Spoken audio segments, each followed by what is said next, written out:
Ano yung naalala mo nung nandun kayo kay Tech June sa loob? Ay, tinatakot lang ako nito.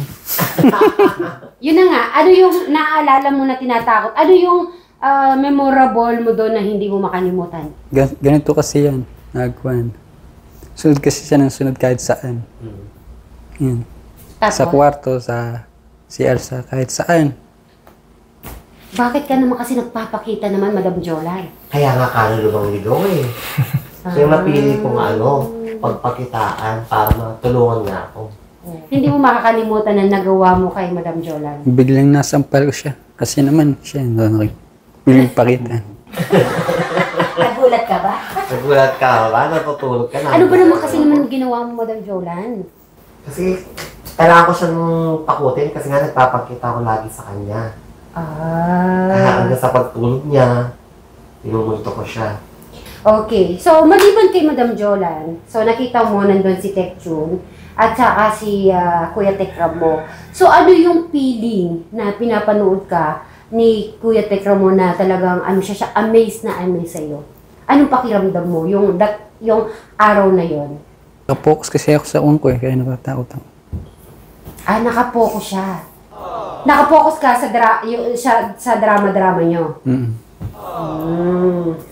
Pero si Tata kasi nagdadamo. Hindi niya masyadong pansin. Hindi niya alam kasi yung ginagawa natin ni Tata. Pero kung nandun si Inda, sigurado panonoorin si Eric. Si Brian naman, pinauna ko na siya. Panoorin niyo yung Kaluluwang Ligaw. Starring Jolan and me. Sino kasama? Abangan niyo na lang. Ay, syempre, nandito si Madam Shoren at Sir Robin. Okay, Madam Shoren. So, ikwento mo naman yung pelikula nyo. Yung sa amin naman po, isang devil at saka isang angels. Ako si devil. Siya yung devil, ako yung angel, syempre. So, ano naman yung aabangan? Parang kasama din si Enrico dito. Pati si Eric. Meron kayong special guest. Ginagawa ko siyang makasalanan. Kasi si Kuya Eric naman, siya yung ginagawa namin yung tukso, dinadala sa mabuti. Tukso, dinadala sa mabuti. Yung inaakay. So, Eric, di ba guest, kanila guest? Masaya ako dahil sinama nila ako sa pelikula. At masaya din kami, Kuya Eric, kasi hindi mo kami tinanggihan na gagawin ka namin guest sa role na ginampanan mo ba? In fairness naman, yung inaabangan doon, Eric, nung kayo dito, ni Sir Robin, tsaka yung nandun, nung nagsipol ka, paano ba, ulitin mo ulit yung sipol na yon? Ay, yo. Isa na lang sipol. Kasi yung iba, hindi nila napansin ang sipol. So, kaya pinaulit ko. Kasi may nabasa ako doon. Oo, daw siya ng ano. Oo. Nag-order. Ano ba eh? Ikaw lang yung hindi nakakaya. At siya kay Madam Yolan din, na maraming salamat din kasi kahit paano na nagka-guest. Oo, support nag-guest namin ba? siya. Nakasupport. Actually, yung team nyo, may support din yung dalawa, Meron diba? din silang sa amin. Konting excess. Kami lang. Oo, kami lang din. May budget ka. So, Eric, sa nung, di ba, naalala mo nung pinatay mo si Madam Jolan dito sa Kubo. Nung bang pinatay mo siya, anong pakiramdam mo nun? Actually, ako nung tinuturuan ko siya. Sige, gawin mo, sabi ko. Ano yung story ba ni Madam Jolan ba't pinatay niya? Kasi kumbaga ito si Eric, kumbaga siya kasi ito, sumasanib kasi sa kanya to si Robin.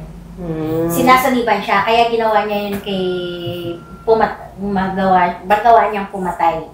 Pero habang ginagawa ito, katawa sabi ko. Natatawa ka ba nung pinapatay mo si Madam Jolan? Ay, yung devil yun. Ay, yung devil.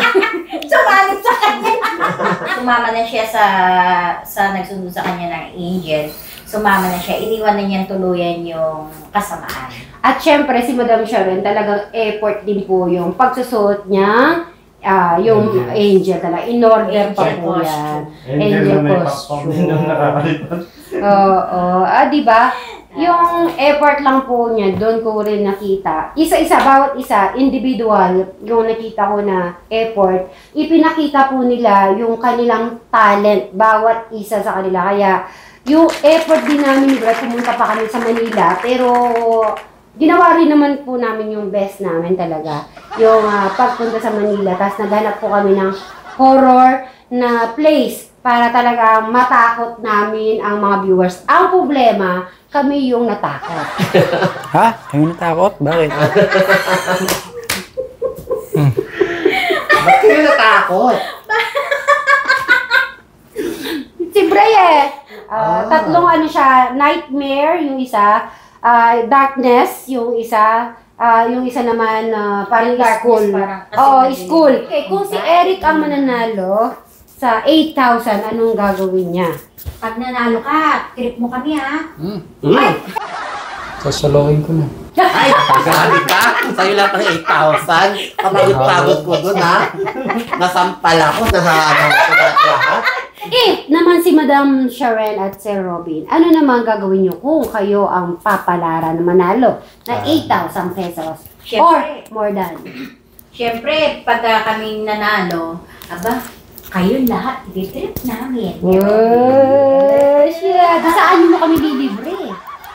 Kung saan niyo gusto. Ay, gano'n? Ang Eric? gusto ko yung Eric.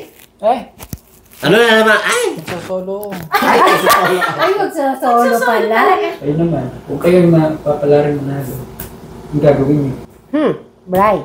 Oh, ano daw gagawin natin kung tayo mananalo? Anong gagawin mo sa panalo natin? Ikaw mag-desisyon. Ako magdesisyon. Ayoko. Gusto ko magdesisyon ka ngayong araw. Ikaw. Kung naman Kuya Brian mag-desisyon, kung kayo papalarin, ano? Saan magkano ba yan? 8,000. De, pang uli. Anong uli? Nagkala niyo naman kayo. Ano? Share. Oh, si share niya. Share yung iba sa siya iba, keep. Iya, ba tayo siya? Thank you. Ay, Bray, sadali lang. Ano masasabi mo sa bagong kurtina ni Eric at saka sa sopa? Ganda. Ganda? Ganda daw. Nakatulog nga ako dun eh. Si Brian po ay nakabihis na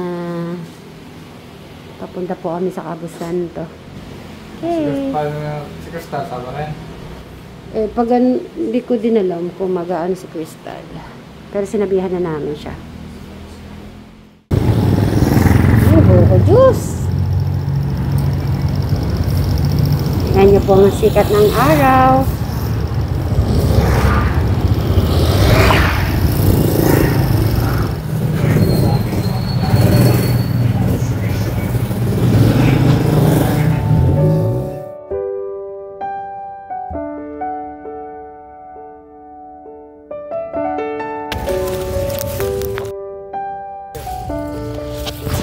Uwi na ba?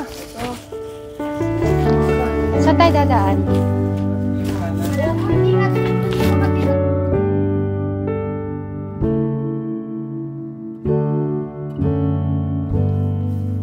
Kailangan po. Layo.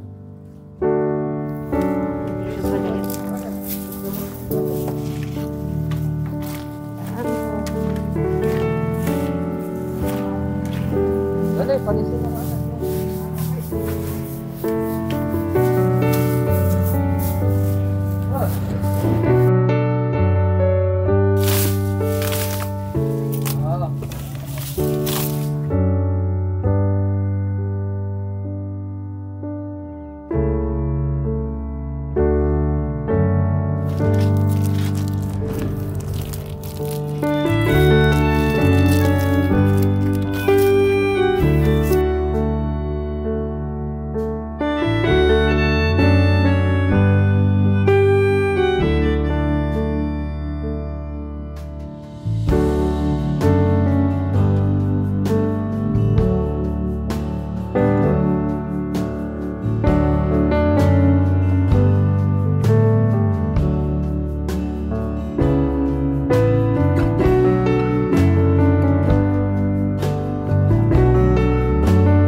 Kuya Frankie.